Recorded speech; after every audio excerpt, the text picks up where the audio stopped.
जगन्नाथ मंदिर का पौराणिक इतिहास और कथा। माना जाता है कि भगवान विष्णु जब चारों धामों पर बसे अपने धामों की यात्रा पर जाते हैं तो हिमालय की ऊंची चोटियों पर बने अपने धाम बद्रीनाथ में स्नान करते हैं। पश्चिम में गुजरात के द्वारिका में वस्त्र पहनते हैं, पुरी में भोजन करते हैं और दक्षिण में रामेश्वरम में विश्राम करते हैं। द्वापर के बाद भगवान कृष्ण पुरी में निवास करने लगे और बन गए जग के नाथ अर्थात जगन्नाथ। पुरी का जगन्नाथ धाम चार धामों में से एक है। यहाँ भगवान जगन्नाथ बड़े भाई बलभद्र और बहन सुभद्रा के साथ विराजते हैं। हिंदुओं की प्राचीन और पवित्र 7 नगरियों में पुरी उड़ीसा राज्य के समुद्री तट पर बसा है। जगन्नाथ मंदिर विष्णु के 8वें अवतार श्री कृष्ण को समर्पित है। भारत के पूर्व में बंगाल की खाड़ी के पूर्वी छोर पर बसी पवित्र नगरी पुरी उड़ीसा की राजधानी भुवनेश्वर से थोड़ी दूरी पर है। आज का उड़ीसा प्राचीन काल में उत्कल प्रदेश के नाम से जाना जाता था। यहाँ देश की समृद्ध बंदरगाहें थी, जहाँ जावा, सुमात्रा, इंडोनेशिया, थाईलैंड और अन्य कई देशों का इन्हीं बंदरगाह के रास्ते व्यापार होता था। पुराणों में इसे धरती का वैकुंठ कहा गया है। यह भगवान विष्णु के 4 धामों में से एक है। इसमें श्री क्षेत्र, श्री पुरुषोत्तम क्षेत्र, साग क्षेत्र, नीलाचल, नीलगिरी और श्री जगन्नाथपुरी भी कहते हैं। यहाँ लक्ष्मीपति विष्णु ने तरह तरह की लीलाएं की थी। ब्रह्मा और स्कंद पुराण के अनुसार यहाँ भगवान विष्णु पुरुषोत्तम नील माधव के रूप में अवतरित हुए और सबर जनजाति के परम पूज्य देवता बन गए। सबर जनजाति के देवता होने के कारण यहाँ भगवान जगन्नाथ का रूप कबीलाई देवताओं की तरह है। पहले कबीले के लोग अपने देवताओं की मूर्तियों को काष्ठ से बनाते थे। जगन्नाथ मंदिर में सबर जनजाति के पुजारियों के अलावा ब्राह्मण पुजारी भी हैं। ज्येष्ठ पूर्णिमा से आषाढ़ पूर्णिमा तक सबर जाति के देवतापति जगन्नाथ जी की सारी रीतियां करते हैं। पुराण के अनुसार नीलगिरी में पुरुषोत्तम हरि की पूजा की जाती है। पुरुषोत्तम हरि को यहाँ भगवान राम का रूप माना गया है। सबसे प्राचीन मत्स्य पुराण में लिखा है कि पुरुषोत्तम क्षेत्र की देवी विमला है और यहाँ उनकी पूजा होती है। रामायण के उत्तराखंड के अनुसार भगवान राम ने रावण के भाई विभीषण को अपने इक्ष्वाकु वंश में कुल देवता भगवान जगन्नाथ की आराधना करने को कहा। आज भी पुरी के श्री मंदिर में विभीषण वंदना की परंपरा कायम है। स्कंद पुराण में पुरी धाम का भौगोलिक वर्णन मिलता है।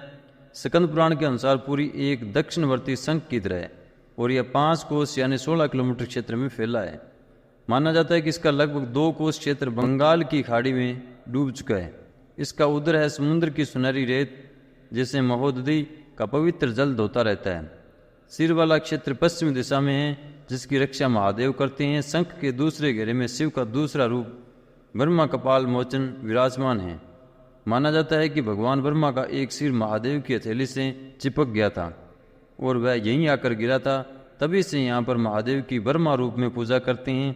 शंख के तीसरे वर्त में माँ विमला और नाभिस्थल में भगवान जगन्नाथ रथ सिंहासन पर विराजमान हैं। मंदिर का इतिहास। इस मंदिर का सबसे पहला प्रमाण महाभारत के वनपुरम में मिलता है। कहा जाता है कि सबसे पहले सबर आदिवासी विश्ववसु ने नील माधव के रूप में इनकी पूजा की थी। आज भी पुरी के मंदिर में कई सेवक हैं जिन्हें देवतापति के नाम से जाना जाता है। राजा इंद्रयुम्न ने बनाया था मंदिर। राजा इंद्रयुम्न मालवा का राजा था, जिनके पिता का नाम भारत और माता सुमति था। राजा इंद्रयुम्न को सपने में हुए थे जगन्नाथ के दर्शन। कई ग्रंथों में राजा इंद्रयुम्न और उनके यज्ञ के बारे में विस्तार से लिखा है। उन्होंने यहाँ कई विशाल यज्ञ किए और एक सरोवर बनाया। एक रात भगवान विष्णु ने उनको सपने में दर्शन दिए और कहा, नीलाचल पर्वत की एक गुफा में मेरी एक मूर्ति है, उसे नील माधव कहते हैं। तुम एक मंदिर बनवाकर उसमें मेरी यह मूर्ति स्थापित कर दो। राजा ने अपने सेवकों को नीलाचल पर्वत की खोज में भेजा। उसमें से एक था ब्राह्मण विद्यापति। विद्यापति ने सुन रखा था कि सबर कबीले के लोग नील माधव की पूजा करते हैं और उन्होंने अपने देवता की इस मूर्ति को नीलाचल पर्वत की गुफा में छुपा रखा है। वह यह भी जानता था कि सबर कबीले का मुखिया विश्ववसु नील माधव का उपासक है और उसी ने मूर्ति को गुफा में छुपा रखा है। चतुर विद्यापति ने मुखिया की बेटी से विवाह कर लिया। आखिर में वह अपनी पत्नी के जरिए नील माधव की गुफा तक पहुंचने में सफल हो गया। उसने मूर्ति चुरा ली और राजा को लाकर दे दी। विश्ववसु अपने आराध्य देव की मूर्ति चोरी होने से बहुत दुखी हुआ। अपने भगत के दुख से भगवान भी दुखी हुए।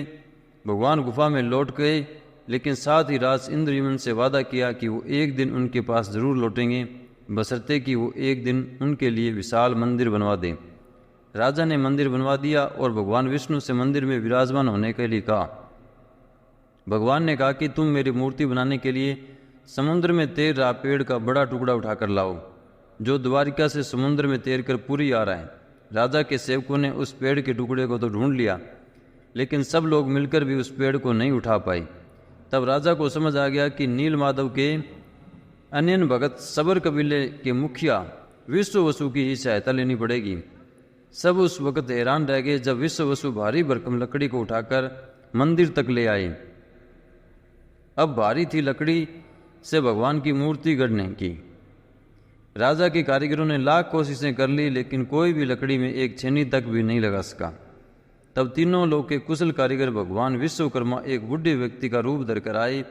उन्होंने राजा को कहा कि वे नील माधव की मूर्ति बना सकते हैं, लेकिन साथ ही उन्होंने अपनी शर्त भी रखी कि वे 21 दिन में मूर्ति बनाएंगे और अकेले में बनाएंगे, कोई उनको बनाते हुए नहीं देख सकता। उनकी शर्त मान ली गई। लोगों को आरी छेनी थोड़ी की आवाज़ें आती रहीं। राजा इंद्रयुम्न की रानी गुंडीचा अपने को रोक नहीं पाई। वह दरवाजे के पास गई तो उसे कोई आवाज़ सुनाई नहीं दी। वह घबरा गई। उसे लगा बूढ़ा कारीगर मर गया। उसने राजा को इसकी सूचना दी। अंदर से कोई आवाज़ सुनाई नहीं दी। ये तो राजा को भी ऐसा ही लगा। सभी शर्तों को चेतावनियों को दरकिनार करते हुए राजा ने कमरे का दरवाज़ा खोलने का आदेश दिया। जैसे ही कमरा खोला गया तो बूढ़ा व्यक्ति गायब था। उसमें 3 अधूरी मूर्तियां मिली पड़ी। भगवान नील माधव और उनके भाई के छोटे छोटे हाथ बने थे, लेकिन उनकी टांगें नहीं, जबकि सुभद्रा के हाथ पांव बनाए ही नहीं गए। राजा ने इसे भगवान की इच्छा मानकर इन्हें अधूरी मूर्तियों को स्थापित कर दिया। तब से लेकर आज तक तीनों भाई बहन इसी रूप में विद्यमान हैं। वर्तमान में जो मंदिर है वह 7वीं सदी में बनवाया था। हालांकि इस मंदिर का निर्माण ईसा पूर्व 2 में भी हुआ था। यहाँ स्थित मंदिर 3 बार टूट चुका है। 1174 ईस्वी में ओडिशा शासक अनंग भीमदेव ने इसका जीर्णोद्धार करवाया था। मुख्य मंदिर के आसपास लगभग 30 छोटे छोटे मंदिर स्थापित हैं। वीडियो में दी गई जानकारी अच्छी लगी हो तो मेरे चैनल को लाइक, शेयर और सब्सक्राइब जरूर करें।